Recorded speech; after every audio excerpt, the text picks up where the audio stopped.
عليكم ورحمة الله وبركاته. الحمد لله والصلاة والسلام على رسول الله صلى الله عليه وسلم. اللهم صل على سيدنا محمد اللهم صل عليه وسلم.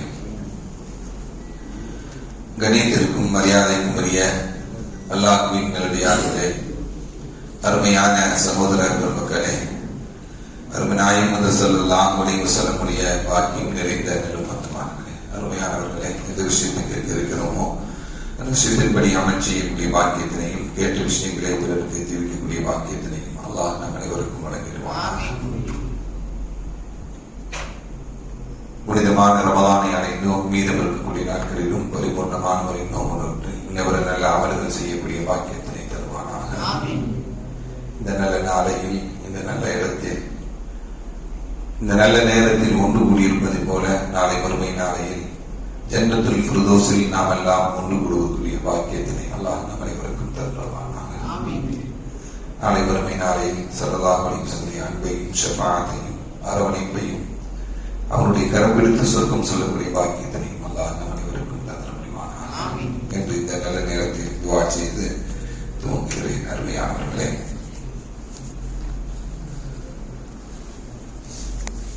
அல்லாஹ்வின் கிருபையினால் ரமலான் மாதத்தை அடைந்து கிட்டத்தட்ட பாதிக்கு நெருக்கமான நாட்களை நாம் நிறைவு செய்திருக்கிறோம். 14 நோன்புகளை நிறைவு செய்து 15 தராவிகளை நாம் அல்லாஹ்வுடைய கிருபையினால் நிறைவு செய்திருக்கிறோம். இன்றைய தினம் சூரத்துன் நூருடைய ஒரு பகுதியும்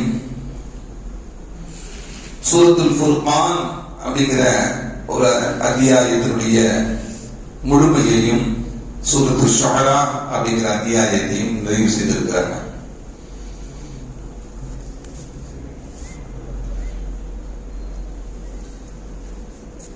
இந்த அத்தியாயங்களில் நாம் இன்று ஓதிய அத்தியாயங்களில் ஏராளமான நிகழ்வுகளும் படிப்படிகளையும் அல்லாஹ் ஏற்படுத்தி கொடுத்திருக்கிறார். சூரத்துன் நூர் பெண்களுக்கு கற்றுக் கொடுங்கள் அப்படின்னு ஸல்லல்லாஹு அலைஹி வஸல்லம். அந்த சூரத்துன் நூரில் பெண்களுக்கான ஒழுக்க நெறிமுறைகளை அல்லாஹ் ஏற்படுத்தி வைத்திருக்கிறார்.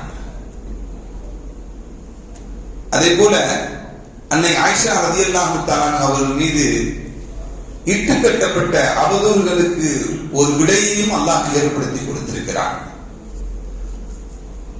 அல்லாஹ் ஏன் நபிகள் நாயகம் ஸல்லல்லாஹு அலைஹி வஸல்லம் அவர்கள் இருக்கும் பொழுது அவர்கள் மீது அவ்வளவு பெரிய அவதூறை அந்த மக்கள் சுமத்தி இப்படி ஒரு முடிவை ஏற்படுத்தி கொடுத்தான் என்று பெருமக்கள் நமக்கு விளக்கம் சொல்லும் பொழுது, ஸல்லல்லாஹு அலைஹி வஸல்லம் அவர்களுக்கு பிறகு அன்னை ஆயிஷாவின் மீது ஒரு இட்டுக்கட்டு வந்திருக்கும் என்றால் அது முழுமையாக நீக்குவதற்குண்டான அல்லாஹ்வுடைய புறத்திலிருந்து எந்த அச்சாட்சியும் இருந்திருக்கார். அவர்கள் பத்தினியாக வாழ்ந்தார்கள் என்பது கியாமத் நாள் வரை இல்லை, மறுமையிலேயும் பேசப்படக்கூடும். அந்த செய்திகள் எல்லாம் இன்றைய ஓதிய வசனங்களில் இருக்கக்கூடிய நிகழ்வுகள். அதை தாண்டி நாம் சூரத்துல் ஃபுர்கானில் அல்லாஹ் நல்லடியார்களை பற்றி சொல்லுவான். நபிகள் நாயகம் ஸல்லல்லாஹு அலைஹி வஸல்லம் அவர்கள் சில நபர்களை குறிப்பிட்டு சொல்வார்கள். அஹூக்கும் அன் நஜாஷி அஸ்ஸாலி, உங்களுடைய சகோதரனான நஜாஷி இருக்கிறாரே சாலி, நல்ல மனிதன் என்று சொல்வாங்க ஸல்லல்லாஹு அலைஹி வஸல்லம். நஜாஷி ஸல்லல்லாஹு அலைஹி வஸல்லம் பார்த்ததில்லை, அவரும் ரசூலுல்லாஹ் பார்த்ததில்லை, அவரும் பார்த்ததில்லை, ரசூலுல்லாஹ் பார்த்ததில்லை. ஆனால் உங்களுடைய சகோதரர் நஜாஷி சாலிஹான மனிதன் என்று சொன்னாங்க ஸல்லல்லாஹு அலைஹி வஸல்லம். அவர் இறந்தவுடன் சொன்னாங்க, அஹூக்கும் சல்லு அஹூக்கும் அன் நஜாஷி சாலிஹ் அப்படின்னு சொல்றாங்க ஸல்லல்லாஹு அலைஹி வஸல்லம். உங்களுடைய சகோதரருக்காக நீங்கள் தொழுகுங்கள் என்று சொன்னாங்க ஸல்லல்லாஹு அலைஹி வஸல்லம். இதே போல அப்துர் ரஹ்மான் இப்னு அவுஃப் ரலியல்லாஹு தஆலா அவங்களை பார்த்து சொல்லும் பொழுது ரஜுலுன் சாலிஹுன் என்று சொன்னாங்க. தன்னை மனைவிமார்களிடத்திலே சொல்லும் பொழுது சொல்வாங்க, மர்ம தருவாயின் பொழுது, எனக்கு பிறகு பொருளாதார ரீதியாக என்னுடைய சகாபாக்களில் இருந்து ஒருவர் உங்களுக்கு உதவி செய்து கொண்டிருப்பார்.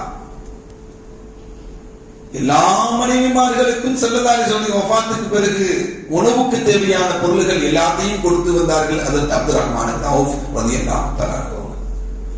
நீண்ட காலமா யார் கொடுக்கிறானே தெரியாது அவங்க வீடுகள். அந்த அளவுக்கு மறைமுகமாக உதவி செய்து கொண்டிருந்தவர்கள் ஹஜ்ரத் அப்துர் ரஹ்மான் இப்னு அவுஃப் ரலியல்லாஹு தஆலா.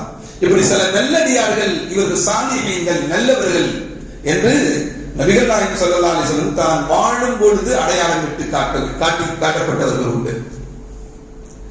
அதே போல அல்லாஹ் சில நல்லடியார்களுடைய குணங்களை சொல்லி காட்டுவான். இபாதுர் ரஹ்மான் என்று தன்னுடைய ரஹ்மானுடைய அடியார்கள், அவர்களுக்கு ரஹ்மானுடைய அடியார்கள் மூமின்கள் தான். அவர்களுக்கு சில குணங்கள் உண்டு. அந்த குணங்களை அல்லாஹ் நிறைய பட்டியலிடுவான். எல்லாத்தையும் விவரமாக பார்க்க முடியுமா அப்படின்னா அதுக்கு உண்டான நேரமும் கிடையாது. 1-2 மட்டும் இன்ஷா அல்லாஹ் அதை விவரமாக பார்த்துக் கொள்ளலாம். அல்லாஹ்வுடைய அடியார்களில் சில குணங்களை பற்றி அல்லாஹ் சொல்லும் பொழுது, இவர்கள் அல்லாஹ்வுக்கு மட்டும்தான் அடிமைகள், அல்லாஹ்வுக்கு மட்டும்தான் அடியார்கள், மஹ்லூக்குகளுக்கு அடியார்கள் இல்லை. சில பேர் உலகத்தில் படைக்கப்பட்ட மனிதர்களும் அடிமையாக இருப்பாங்க, அல்லாஹ்வுக்கு அடிமையாக இருக்க மாட்டாங்க. அப்படி அல்ல. இந்த இபாதுர் ரஹ்மான் என்று சொல்லக்கூடிய அல்லாஹ்வுடைய அடியார்கள் அல்லாஹ்வுக்கு மட்டுமே அடிமையாக வாழக்கூடியவர்கள். இந்த இடத்துல அல்லாஹ் தன்னுடைய பெயரை ரஹ்மான் என்று குறிப்பிட்டு காட்டுகிறார். ரஹ்மான் என்றால் என்ன? இந்த நல்லடியார்களுக்கு ரஹ்மத் என்னும் கருணை இருப்பதனால் அல்லாஹ் இந்த வார்த்தையை பயன்படுத்தி இபாதுர் ரஹ்மான் என்ற வார்த்தையை நமக்கு சொல்லித் தருகிறார். அப்படின்னா அல்லாஹ்வுடைய நல்லடியார்களுக்கு கருணை என்ற இரக்கம் உடையவர்களாக இருப்பார்கள். அவர்கள் அல்லாஹ்வுடைய நல்லடியார்கள் என்பதை நாம் விளங்கிக் கொள்ள வேண்டும். அருமையானவர்களே, இவர்கள் பகலிலும் இரவிலும் நடக்கக்கூடிய அந்த குணங்களை அல்லாஹ் பற்றி சொல்லும் பொழுது, யம்ஷூன அலல் அர்தி ஹவ்னா, முதல் கேட்டகரி யாரு? முதல் குணம், நற்குணம் உடையவர்கள் யார்? யம்ஷூன அலல் அர்தி ஹவ்னா, பூமியில நடக்கும் பொழுது பணிவாக நடப்பாங்க. உலகத்தில் வாழக்கூடிய சமயத்தில் பணிவு என்பது, யார் பணிவாக வாழ்கிறாரோ அவர்கள் வாழ்க்கை உயர்ந்துவிடும். பணிவு நல்லடியார்களுடைய பண்பு என்று அல்லாஹ் சொல்லி காட்டுகிறார். ஆணவம் யாருடைய பண்பு? இப்லீஸுடைய பண்பு.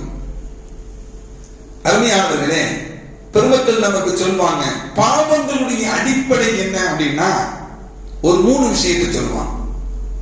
பாவங்களுடைய அடிப்படை ஒரு 3 விஷயம். ஒன்று பெருமை, அதுக்கு நேர் ஆப்போசிட் என்ன? பணிவுக்கு நேர் ஆப்போசிட் வந்து பெருமை. அப்படின்னா பாவங்களுடைய அடிப்படை ஒரு மனிதன் பெருமை. அதுக்கடுத்து இப்லீஸ் என்ன பண்ணா? சொர்க்கத்திலேயே பெருமடிச்சான், அங்கேயே பெருமடிச்சான். நான் மனிதனுக்கு நான் சஜிதா செய்ய மாட்டேன், ஆதமுக்கு நான் சஜிதா செய்ய மாட்டேன் என்று பெருமை அளித்தவன் இப்லீஸ். அந்த குணம் இந்த நல்லடியார்களாக இருக்கக்கூடிய, இபாதுர் ரஹ்மானாக இருக்கக்கூடிய, அல்லாஹ்வுடைய அடியார்களாக இருக்கக்கூடிய இவர்களுக்கு என்ன இருக்காது? அந்த பெருமை என்பது இருக்காது. பணிவு. யம்ஷூன அலல் அர்தி ஹவ்னா, பூமியில் நடந்தால் பணிவாக நடப்பார்கள். அவருடைய குணம் அது. இரண்டாவது என்ன? அதே போல இரண்டாவது பொறாமை. பொறாமை மனுஷனை அழித்தே விடும். யூசுப் அலைஹிஸ்ஸலாம் மேல பொறாமை இருந்ததுனாலதான் அவருடைய சகோதரர்கள் எல்லாம் கிணத்துல தூக்கி போட்டாங்க. கிணத்துல தூக்கி போட்டது காரணம் என்ன? பொறாமை. இவரை போல அன்பாக நாம் நம்முடைய தந்தையிடம் இருக்க முடியலையே, தந்தை நம் மீது அன்பு காட்டவில்லை என்ற பொறாமை ஏற்பட்டதனால் தன்னுடன் பிறந்தவனையே கொலை செய்யக்கூடிய, தூண்டக்கூடிய குணம் என்ன? பொறாமை. இதுவும் பாவம் செய்யக்கூடிய அடிப்படை குணங்களை கொண்டு.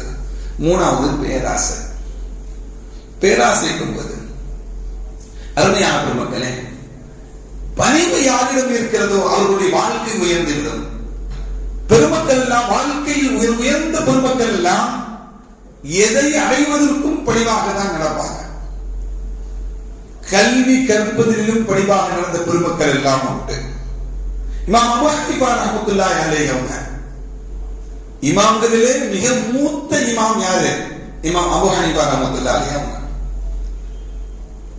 அவங்களுடைய ஆராய்ச்சியில மட்டும் இந்த உம்மத்திற்கு எத்தனை சட்டங்களை தந்திருக்காங்க தெரியுமா? 10 லட்சத்திற்கும் அதிகமான சட்டங்களை இந்த உம்மத்திற்கு இயற்றி தந்திருக்கிறாங்க. குர்ஆன் சுன்னாவை ஆய்வு செய்து சட்டமாக 10 லட்சத்திற்கும் அதிகமான சட்டங்களை இந்த உம்மத்திற்கு தந்த பெருமகன் யார்? இமாம் அபூ ஹனீஃபா ரஹ்மத்துல்லாஹி அலைஹி. இவங்க சொல்லுவாங்க, இமாம் அபூ ஹனீஃபா ரஹ்மத்துல்லாஹி அலைஹி, நான் ஒரு சவர தொழிலாளி, பார்பர் ஷாப்ல இருக்கேன், சலூன்ல வேலை செய்யறாங்கல்ல, அவங்கள்ட்ட கூட ஒரு கல்வி இருந்தால் நான் கற்றுக்கொள்வதற்கு நான் தயங்க மாட்டேன். இமாம் அவர்கள் ஹஜ்ஜுக்கு போயிருந்தாங்க.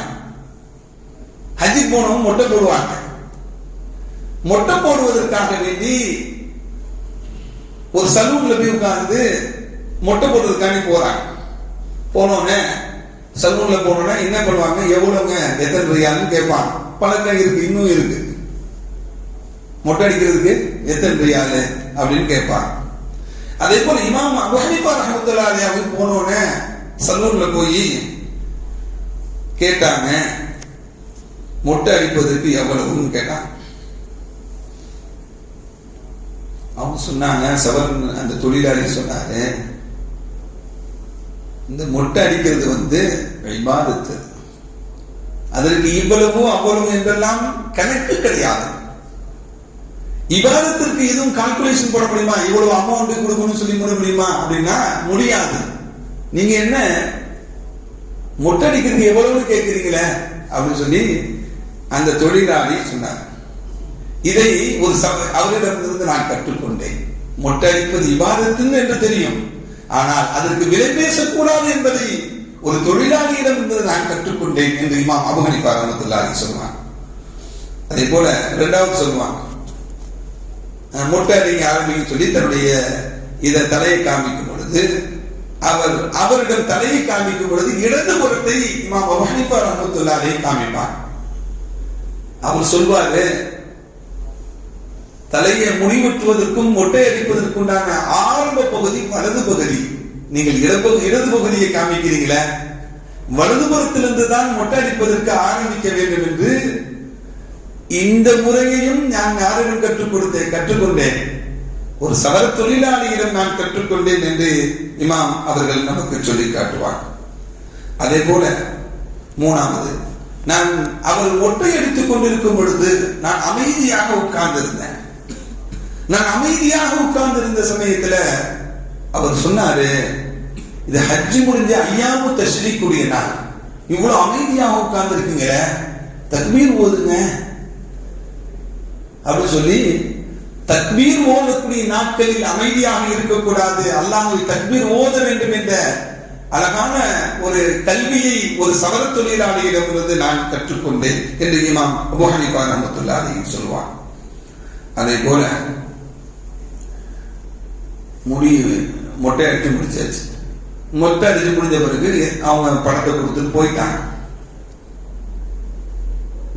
மொட்டை அடித்தாலும் நகம் வெட்டினாலும் அந்த முடிகளை என்ன பண்ணணும் அப்படின்னா, மண்ணை தோண்டி புதைக்க வேண்டும். அது முறையது. அப்படி ஒரு சட்டம் இருக்கு நம்மகிட்ட. நீங்க அப்படியே போறீங்கள, இந்த சட்டம் தெரியாதா அப்படின்னு சொல்லி அந்த சவர தொழிலாளி, இதையும் நான் அவரிடம் இருந்து நான் என்ன பண்ணேன், நான் கற்றுக்கொண்டேன் என்று இமாம் அபூ ஹனீஃபா ரஹ்மத்துல்லாஹி அலைஹி சொன்னாங்க. அதே போல நான் உங்களுக்கு பெரிய மனிதர், நீங்க ஒரே ஒரு உபதேசத்தை நான் உங்களுக்கு செய்கிறேன். ஹஜ்ஜை முடிச்சிட்டீங்க, அல்லாஹ் கபூலான ஹஜ்ஜை அல்லாஹ் உங்களுக்கு கொடுத்திருக்கிறார். பெரிய பாக்கியமாக உள்ளவர்கள் நீங்க. அந்த கபூலியத்துக்காக வேண்டி ஒரு ஹரம்ல போய் தொழுதுட்டு போங்க, சுக்ரியான போய் தொழுதுட்டு போங்கன்னு சொன்னாங்க. இந்த 5 விஷயங்களையும் சாதாரண ஒரு தொழிலாளியிடம் நான் கற்றுக்கொண்ட செய்தி என்று 10 லட்சம் சட்டங்களை, மாற்று சட்டங்களை இந்த உம்மத்திற்கு தந்த பெருமகன் தன்னுடைய பணிவை வெளிப்படுத்தி காட்டினான். நான் பெரிய ஆளி, பெரிய மகான், பெரிய அவங்க அப்படிலாம் இல்லை. யாரிடம் எந்த அறிவு கிடைக்கிறதோ, மார்க்கம் எங்கு கிடைக்கிறதோ நாம் கற்றுக்கொள்ள வேண்டும் என்பதுதான். அருமையானவர்களே, மூசா அலைஹிஸ்ஸலாம் நபிமார்களில் சிறந்த நபி. அல்லாஹ் ஹிதர் அலைஹிஸ்ஸலாத்து போய் பாடம் கற்றுக்கொண்டு வர சொன்னான். அவர்கள் நபியா வலியா அப்படிங்கிறதுல பல கருத்து வேறுபாடுகள் இருக்கு. ஆனால் தன்னை விட தாழ்ந்த ஒருவரிடம் போய் அல்லாஹ் கல்வி கற்பதற்கு செல்ல சொன்னான். அவர்கள் போய் கல்வி கற்றார்கள். அப்பனா நபிமார்கள் எல்லாம் இந்த உலகத்தில் அவர்கள் உயர்ந்து நின்றதுக்கு காரணம் தன்னுடைய வாழ்க்கை பணிவுதான் என்பதை நாம் நினைவில் வைத்துக் கொள்ள வேண்டும். இது நல்லடியார்களுடைய பண்பு என்பதையும் நாம் நினைவில் கொள்ள வேண்டும். நபிகள் நாயகம் ஸல்லல்லாஹு அலைஹி வஸல்லம் அவங்க தான் இந்த ஹதீஸ்களை எல்லாம் நமக்கு சொல்லிக் கொடுத்தவர்கள். எதை செய்யணும், எதை செய்யக்கூடாது, அவர்கள் சில விஷயங்களை காட்டி கொடுத்தாங்க. ஆனால் நபிகள் நாயகம் ஸல்லல்லாஹு அலைஹி வஸல்லம் அவர்கள் ஒரு ஹதீஸை இந்த உம்மத்திற்கு சொல்லும் பொழுது, எனக்கு இவர் சொல்லிக் கொடுத்தால் அதன் மூலமாக நான் அறிவித்து தருகிறேன் ஒரு ஹதீஸை சொல்றாங்க ஸல்லல்லாஹு அலைஹி வஸல்லம். அப்படின்னு ஹதீஸ் முஸ்லிம் போன்ற கிதாபுகளில் இடம்பெற்றிருக்கக்கூடியது. ஹஜ்ரத் தமீமுத் தாரி ரலியல்லாஹு தஆலா அவர்கள் தஜ்ஜாலை பற்றி சொல்லிக் கொடுக்கிறாங்க ஸல்லல்லாஹு அலைஹி வஸல்லம். தஜ்ஜால் யஜூஜ் மௌஜூஜை பற்றி சொல்லிக் கொடுக்கிறாங்க. யஜூஜ் மௌஜூஜை பற்றி தமீமுத் தாரி தஜ்ஜாலை பற்றி சில செய்திகளை சொல்றாங்க. அந்த தஜ்ஜாலுடைய விஷயமாக தமீமுத் தாரியிடம் இருந்து நான் இந்த செய்தியை உங்களுக்கு சொல்றேன் அப்படின்னு சொல்லி நபிகள் நாயகம் ஸல்லல்லாஹு அலைஹி வஸல்லம் அவங்க இந்த உம்மத்திற்கு சொல்லிக் கொடுத்தாங்க. அப்படின்னா ஒரு நபி என்பது ஆணவம் அல்ல, பணிவுதான். பணிவாக யாரெல்லாம் இந்த உலகத்தில் வாழ்கிறார்களோ அவருடைய வாழ்க்கையில் அவர்கள் உயர்ந்து இருப்பார்கள் என்பதுதான் இந்த நிகழ்வுகள் எல்லாம் நமக்கு சொல்லி காட்டுகிறது. அருமையான மக்களே, ஒரே ஒரு செய்தியை சொல்லி மட்டும் நிறைவு செய்கிறேன். இமாம் அபூ ஹனீஃபா ரஹ்மத்துல்லாஹி அலைஹி அவர் பக்கத்து வீட்டுக்காரர்கள் யாருன்னா எப்பவுமே போதையில் இருக்கக்கூடியவர். அதுவும் இரவு நேரங்களில், பகல் நேரத்தில் அவர் பக்கத்து வீட்டுக்காரர்கள் செருப்பு தைக்கக்கூடிய தொழிலாளி. இரவு நேரம் ஆயிட்டா பகல் சம்பாதித்ததை வைத்து மது வாங்கி குடிச்சிட்டு நைட்டு ஃபுல்லா ஆட்டம் பாட்டம் பாடல் எல்லாமே நடக்கும். ஒரு நாள் கூட இமாம் அபூ ஹனீஃபா ரஹ்மத்துல்லாஹி அலைஹி ஏன்பா கேட்குற, ஏன்பா ஒரு சவுண்டு, ஒரு நாள் எத்தனை பேர் தூங்க முடியலையே, ஒரு நாளும் சொன்னது கிடையாது. அவரை பார்த்து ஒரு நாள் இரவு சத்தத்தை காணும், பாட்டை காணும், ஆட்டத்தை காணும், பாடலை காணும், உனையும் காணும். காலையில எழுந்திரிச்சு கதவை தட்டி பக்கத்து வீட்டுல எங்க டெய்லி பாட்டு பிடிப்பாரு அவர் ஆளை காணுங்க என்று கேட்டு போனா போலீஸ் பிடிச்சிட்டு போயிடுச்சு. அவங்க நேரா போலீஸ் ஸ்டேஷன் போறான். நேரா போலீஸ் ஸ்டேஷனுக்கு போய் இமாம் அபூ ஹனீஃபா ரஹ்மத்துல்லாஹி அலைஹி இந்த மனிதர் இருக்கிறாரா வைக்கிறாரா வைக்கிறாங்க. கவர்னர்கிட்ட போய் சொல்றாங்க, பரிந்துரை செய்யறாங்க. இமாம் அவர் பெரிய ஷாரிபுல் சம்பது, பெரிய குடிக்காரர். அவர் அவரால் எல்லாத்துக்கும் தொந்தரவு இல்ல, நான் ஜாமீன் எடுத்துக்கிறார். அவர் செய்யாமல் இருப்பதற்கு நான் ஜாமீன் எடுத்துக் கொள்கிறேன் என்று இமாம் அவர்கள் ஜாமீன் கொடுத்து அந்த குடிகாரரை மீட்டெடுத்து கொண்டு வராங்க. வீட்டில் விட்டாச்சு. மறுநாள் ஜாமீன் எடுத்து வந்த மறுநாள் நைட்ல சப்தத்தை காணும். திரும்பியும் போறாங்க, வீட்டுக்குள்ள போறாங்க, கதவு தட்டுறாங்க. தட்டுறது பார்த்தா எங்க அவருன்னு கேட்டா உள்ள முசல்லா வச்சு தொழுது இருக்கிறார். முசல்லா விரித்து தொழுது கொண்டிருக்கிறார்.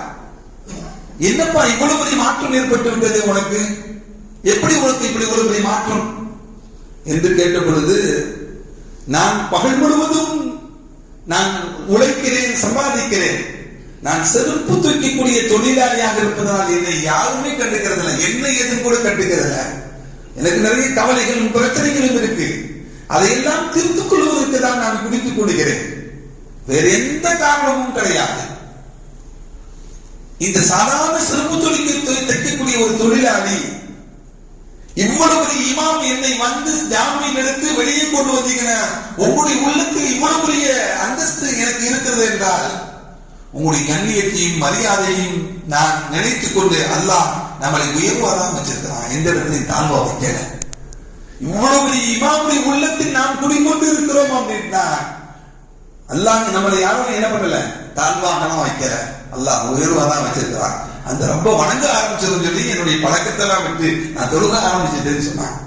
இப்படி மக்களிடம் பணிவாகவும் சாஃப்டாகவும் அழகாகவும் நடந்து கொள்ளக்கூடிய அந்த நன்முறைகள் எல்லாம் அந்த பணிவான நடைமுறைகள் எல்லாம் மற்றவருடைய உள்ளங்களை கூட மாற்றிவிடும் என்பதுதான் இமாம் அபூ ஹனீஃபா ரஹ்மத்துல்லாஹி அலைஹியுடைய நிகழ்ச்சி நமக்கு சொல்லி காட்டுகிறது. அல்லாஹ்வும் நமக்கு சொல்லித் தருவார். உங்களுடைய பெற்றோர்கள் இருவர்கள், அந்த இருவர்களும் எப்படிப்பட்டவர்கள் தெரியுமா? ஸல்லல்லாஹு அலைஹி சொல்லுவாங்க, இருவர்களும் 2 சொர்க்கங்கள். 2 பேரும் இருந்தீங்கன்னா நீங்க 2 சொர்க்கங்களை பெற்றுக்கொள்ள முடியும். எப்படி 2 சொர்க்கம்? வலிமன் ஹாம மகாம ரப்பிஹி ஜன்னத்தன். அல்லாஹ் 2 சொர்க்கம் சொல்றான். யார் இந்த உலகத்தில் அல்லாஹ்வை பயந்து வாழ்கிறார்களோ அவர்களுக்கு 2 சொர்க்கம்ங்கிறான். நபிகள் நாயகம் ஸல்லல்லாஹு அலைஹி வஸல்லம் அவங்க சொன்னாங்க, யாரு தாயும் தந்தையும் இருந்து யார் சொர்க்கம் செல்லவில்லையோ அவன் நாசமாகட்டும் சொன்னான். அல்லது பெற்றோர்கள் இருவர் அல்லது இருவரில் ஒருவர் இருந்து சொர்க்கம் போகவில்லையோ அவன் நாசமாகட்டும் என்று சொன்னாங்க ஸல்லல்லாஹு அலைஹி வஸல்லம். அப்ப 2 பேரும் 2 சொர்க்கம். அந்த அல்லது ஒருவர் இருந்தாலும் அது ஒரு சொர்க்கம் தான். அந்த இருவர்களிடம் நீங்கள் எப்படி நடந்து கொள்ள வேண்டும்?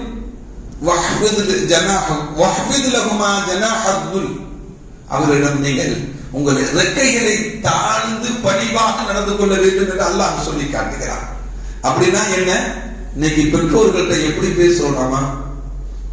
நம்முடைய பெற்றோர்கிட்ட நம்ம எப்படி பேசுறோம்? நம்ம பிள்ளைகளை தான் கண்ணியமான வார்த்தைகள் இல்லையே, கண்ணியமான வார்த்தைகள் இல்லையே, உதாசீனமான வார்த்தைகள். நம்முடைய பெற்றோர்கள் யாராக வேண்டாலும் இருக்கலாம், நம்மளை விட வசதி கம்மியாக இருக்கலாம், சம்பாத்தியம் கம்மியாக இருக்கலாம், சில கெட்ட குணங்கள் அவர் இருக்கலாம், விருதும் போது. ஆனா அவர்கள் நமக்கு பெற்றோர்கள். அவர்களை கண்ணியப்படுத்தக்கூடிய நிலை நம்மிடம் எப்பொழுதும் இருக்க வேண்டும், உள்ளத்தில் இருந்து கொண்டே இருக்க வேண்டும். எப்பொழுதும் அவங்களுடைய உயர்வை தாழ்வாக கருதிவிடக் கூடாது. பெற்றோர்களிடமும் நாம் என்ன பண்ணணும்? சவுண்டு போட்டு பேசக்கூடாது, சப்தத்தை உயர்த்தி பேசக்கூடாது. சப்தத்தை உயர்த்தி பேசக்கூடிய நிலைப்பாடுகள் எல்லாம் அவங்கள்ட்ட இருக்கக்கூடாது. இமாம் அபூ ஹனீஃபா ரஹ்மத்துல்லாஹி அலைஹி அவங்க மாலை பொழுது ஆகிவிட்டால் தன்னுடைய தாய்க்காக காலை அமைத்து விடுவாங்க, தைலம் தேய்ச்சி விடுவாங்க, தலைமாறி விடுவாங்க. ஏமா காலையெல்லாம் போட்டு அமைக்கிட்டீங்க? தாயார் கேட்பாங்களா? இந்த காலுக்கு கீழே தான் சொர்க்கமே இருக்குன்னு சொன்னாங்க ஸல்லல்லாஹு அலைஹி வஸல்லம். இந்த காலுக்கு கீழே தான் சொர்க்கமே இருக்குன்னு சொன்னாங்க. அப்படியெல்லாம் வாழ்ந்த பெருமக்கள் பணிவின் காரணமாக வாழ்க்கையில் உயர்ந்தார்கள். அல்லாஹ் அந்த குணத்தை நமக்கும் தருவானாக. நம்முடைய வாழ்க்கையிலும் உயர்ந்து வாழ்வதற்குண்டான நல்ல தௌஃபீக்கினை தந்தருள் புரிவானாக. ரப்பனா ஆத்தினா ஃபித் துன்யா ஹஸனத்தும் வஃபில் ஆখিরাতি ஹஸனத்தும் வகினா அஸாபன் நார். ஸல்லி யா ரப்பி அலா நபி சய்யிதினா முஹம்மதின் வ ஆலிஹி வ ஸஹ்பிஹி அஜ்மஈன் வல்ஹம்துலில்லாஹி ரப்பில் ஆலமீன். ஸல்லல்லாஹு அலா முஹம்மத்.